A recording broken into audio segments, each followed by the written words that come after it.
आपल्याला प्रचंड मोठा आनंद त्यांनी दिला आणि त्याच दिवशी T20 मधनं रिटायरमेंट घोषित करून आपल्याला दुःख देखील दिलं। पण मला असं वाटतं की निश्चितपणे रोहित शर्मा या खेळाडूचं नाव भारताच्या क्रिकेटमध्ये एक जी आमची मोठ्या खेळाडूंची मांदियाळी आहे की ज्यांच्याशिवाय भारतचं क्रिकेट पूर्ण होऊ शकत नाही, तशाच प्रकारचं नाव हे आता रोहित शर्मा यांचं आहे, हे देखील या ठिकाणी आपण मान्य केलं पाहिजे। कपिल देव आणि धोनीनंतर आपल्याला विश्वचषक जिंकवून देणारे या ठिकाणी रोहित शर्मा आहेत आणि आपल्यापैकी राजकीय लोकांना माझा सल्ला आहे की रोहित शर्मा ज्यावेळेस प्रेस कॉन्फरन्स करतात ती आपण बघितली पाहिजे, म्हणजे कमीत कमी बोलून आपल्या बॉडी लँग्वेजने देखील उत्तर देता येतं। हे रोहित शर्मांकडनं आपल्याला निश्चितपणे या ठिकाणी शिकता येईल आणि किती विक्रम त्यांच्या नावाने आहेत हे देखील आपल्याला माहिती आहे। T20चे जगातले सर्वात यशस्वी कर्णधार हे रोहित शर्मा आहेत। 50 सामने जिंकून T20 मध्ये सर्वाधिक विजय मिळवणारे हे देखील रोहित शर्मा आहेत। यासोबत सर्वाधिक रन, सर्वाधिक शतकं, 50 धावांसाठी सर्वाधिक पार्टनरशिप, असे इतके मोठ्या प्रमाणात त्यांच्या करिअरमध्ये त्यांनी विक्रम केलेले आहेत।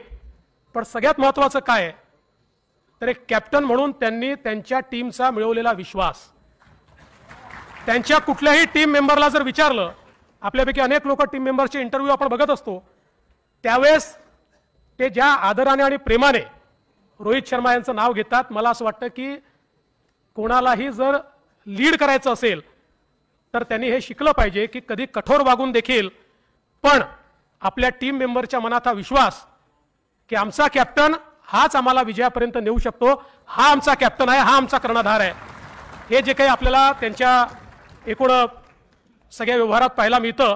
आणि म्हणून मला असं वाटतं की एक उत्तम कॅप्टनची जी परंपरा आहे त्याच्यामध्ये 4 चांद जोडण्याचं काम जर कोणी केलं असेल तर ते रोहित शर्मा यांनी केलेलं आहे। आणि सूर्यकुमार यादव यांच्या नावातच सूर्य आहे आणि हे उगवता हुआ सूर्य आहे, हा मावळतीचा सूर्य नाही आहे। खरं म्हणजे रोहित शर्मांचा तर अनुभव खूप मोठा आहे, पण या चौघांमध्ये काही कॉमन असेल तर बॉलरला त्या ठिकाणी रात्री झोप येणार नाही अशा प्रकारे बॅटिंग करणं हे चौघांचंही कॉमन आहे। हे मैदानात उतरले की चौके आणि छक्के याचा हिशोबच या ठिकाणी राहत नाही। आणि सूर्यकुमार यादव देखील आपण सगळ्यांनी बघितलं ज्या प्रकारची बॅटिंग ते करतात, अक्षरशः मला असं वाटतं की अनेक वेळा बॉलर्सला वाटत असेल की हे नसले तर बरं आहे। आणि टीम अडचणीत असताना सेंचुरी मारणं हे सगळ्यात महत्त्वाचं आहे। असे प्लेयरच आपल्याला जिंकून देऊ शकतात आणि अर्थातच त्यांनी जो कॅच पकडला तो कॅच तर आपण कोणी विसरू शकत नाही आणि ते देखील मनात हेच म्हणत असतील की बरं झाला कॅच माझ्या हातामध्ये आला। पण असा हा काही योगायोग नव्हता, तो तुमचं श्रम होतं, तुमची प्रॅक्टिस होती, त्यामुळे इतका कठीण कॅच तुम्ही पकडू शकले। असा कॅच म्हणजे बाउंड्रीच्या बाहेर जायचा, तो परत आत फेकायचा, परत आत येऊन तो पकडायचा, it was one of the impossible task जी तुम्ही त्या ठिकाणी पूर्ण केली आहे। शिवम दुबे खरं म्हणजे यांचे तर चौके छक्के किती आहेत, IPL मध्ये देखील आपण बघितलं की त्याची गिनतीच नसते। हे मैदानात आल्यानंतर बॅट अशी चालते की मला अनेक वेळा असं वाटतं की कुठली वेगळी शक्ती त्या बॅटमध्ये आहे का, अशा प्रकारचं काही त्याला लावलेलं आहे का त्यांनी, अशा प्रकारचं त्या ठिकाणी वाटावं। आणि त्यासोबत आमच्या यशस्वी जयस्वालने देखील एकाच सिरीजमध्ये 700+ अशा प्रकारचे रन करून जवळपास सुनील गावस्करांनंतर 45 वर्षांनी हा रेकॉर्ड त्यांनी तयार केला। इतका युवा खेळाडू पण आज अशा प्रकारचा रेकॉर्ड हा त्यांनी या ठिकाणी तयार केला आहे। त्यामुळे मला असं वाटतं की असे सगळे खेळाडू आज आपल्याला या ठिकाणी आपल्या मुंबईतले आहेत, आपल्या महाराष्ट्रातले आहेत। महाराष्ट्राला खरोखर मला असं वाटतं की यांनी सगळ्यांनी धन्य केलं आहे आणि महाराष्ट्राच्या वतीनं मी आपल्या सगळ्यांना म्हणू इच्छितो की we are proud of you, Maharashtra is proud of you. आणि निश्चितपणे आज या सगळ्यांचा सत्कार करण्याची संधी आपल्याला मिळाली। माननीय मुख्यमंत्री, माननीय अध्यक्ष, माननीय उपसभापती यांचे मी मनापासून आभार मानतो, कारण काल आम्ही देखील जीव मुठीत धरून बसलो होतो। कारण गृहमंत्र्याकरता इतके लोक एका ठिकाणी जमा होणं म्हणजे ते घरी जातपर्यंत आपली विकेट तर पडणार नाही ना, अशा प्रकारची परिस्थिती असते। पण थँक्यू रोहितजी, तुम्ही त्याचा उल्लेख केला। खरोखर काल आपल्या मुंबई पोलिसांनी अतिशय चांगलं काम केलं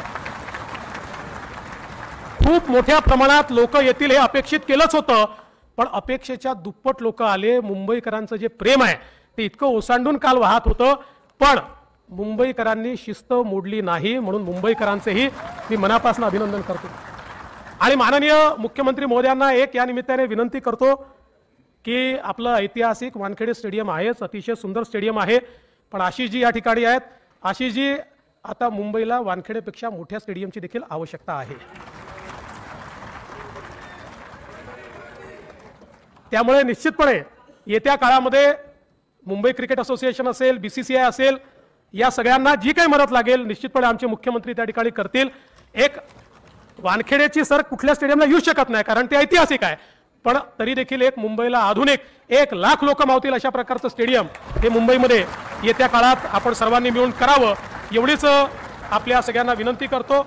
आणि जाता जाता एवढंच सांगतो की रोहितजी, आमच्याकडे डकवर्थ लुईसचा नियम आहे, कोण निवडून येईल आणि कोण सरकार स्थापन करेल आणि कुठे ॲव्हरेजवर कोणाचा विजय होईल हे सांगता येत नाही. पण हे जरी असलं तरी देखील आज आम्ही सगळे एकत्रित आहोत. तुम्ही बघा, सगळ्यांच्या चेहऱ्यावर एकच भाव आहे आणि तो भाव आपला भारत जिंकलाय आणि तुम्ही तो जिंकवलाय, हा भाव सगळ्यांच्या चेहऱ्यावर आहे. म्हणून तुमचे आमच्या सर्वांच्या वतीनं मनापासून आभार मानतो आणि माननीय मुख्यमंत्र्यांची परवानगी घेऊन आपल्या सगळ्यांना विनंती करतो की या टीम इंडिया करता एकदा स्टँडिंग ओवेशन सगळ्यांनी द्यावं.